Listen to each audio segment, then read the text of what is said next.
கல்யாணம் ஒரு மனிதனோட வாழ்க்கையில முக்கியமான ஒண்ணுங்க.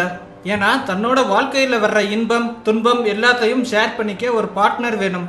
அதனாலதான் அவங்கள நம்மளோட சரி பாதைன்னு சொல்றோம்.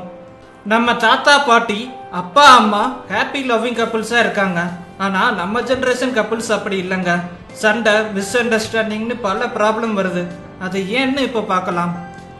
நம்ம தாத்தா பாட்டி எப்ப கல்யாணம் பண்ணாங்களோ அப்ப இருந்து இப்ப வரை அவங்களுக்குள்ள இருக்கிற காதல் குறையாதுங்க. ஆனா நம்ம கல்யாணம் பண்ண கொஞ்ச நாள்லயே டைவர்ஸ் கேட்டு கோர்ட்டு வாசலுக்கு போறோம். நம்ம லைஃப் பார்ட்னர் எப்படி இருக்கணும்னு எல்லாருக்கும் பல ட்ரீம் ஆசைகள் இருக்குங்க. அந்த ஆசைகள் ட்ரீமோட ஒருத்தர் கிடைச்சதுக்கு அப்புறம் தான் நம்ம கல்யாணம்ங்கிற ஒரு நிகழ்வுல ஹஸ்பண்ட் அண்ட் ஒய்ஃபா ஆகுறோம். இப்படி பல எதிர்பார்ப்புகளுக்கு இடையே தான் நம்ம எல்லாரும் கல்யாணம் பண்றோம். அந்த ஆசைகளை ரெண்டு பேரும் ஷேர் பண்ணிக்கணும். இதுலதான் ப்ராப்ளமே ஸ்டார்ட் ஆகுது. யாரும் தன்னோட பார்ட்னர்கிட்ட தங்களோட ஆசைகளை ஷேர் பண்ணிக்கிறதே இல்லை. நம்ம எதிர்பார்ப்புகள் கொஞ்சமாச்சும் நியாயமானதா இருக்கணும். ரியல் லைஃப்ல நடக்கக்கூடிய ஆசையான பிராக்டிக்கலா திங்க் பண்ணி அதுக்கப்புறம் தான் ஷேர் பண்ணணும். ஹாப்பியா இருக்க வேண்டிய மேரேஜ் லைஃப்ல தங்களோட எக்ஸ்பெக்டேஷன்ஸை ஷேர் பண்ணாததுனால கூட ப்ராப்ளம் வர்ற சான்சஸ் இருக்குங்க. இப்போ இருக்கிற கரண்ட் ஜெனரேஷன் கப்புள்ஸ்குள்ள சண்டை வர்ற மெயின் ரீசன் மேரேஜுக்கு முன்னாடி இருந்த தங்களோட கடந்த கால வாழ்க்கை தாங்க. தவறு செய்வது மனித இயல்பு. தெரிஞ்சோ தெரியாமலோ நாம பண்ண ஒரு மிஸ்டேக்னால நம்ம மனசுல எப்பவும் குற்ற உணர்ச்சி இருந்துட்டே இருக்குங்க.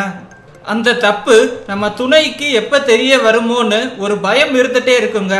அந்த பயம் கூட நம்ம வாழ்க்கையை அஃபெக்ட் பண்ணும்.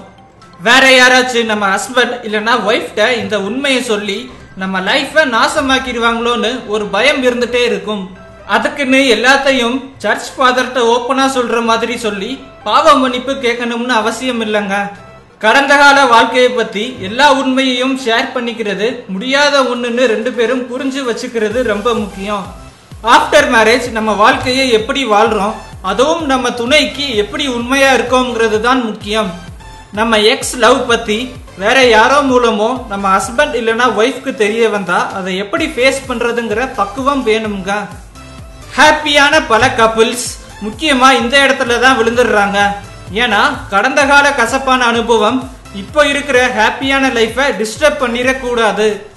கடந்த கால வாழ்க்கையை விட இப்போ இருக்கிற இனிமேல் இருக்க போற வாழ்க்கை தான் முக்கியம்னு புரிஞ்சுட்டா உங்க மேரேஜ் லைஃப் ஹாப்பியா இருக்கும். அடுத்த வீடியோ பார்க்கறதுக்கு முன்னாடி கீழே இருக்கிற சப்ஸ்கிரைப் பட்டன் கிளிக் பண்ணி எங்க தமிழ் கிரௌட் சேனலை மறக்காம சப்ஸ்கிரைப் பண்ணுங்க.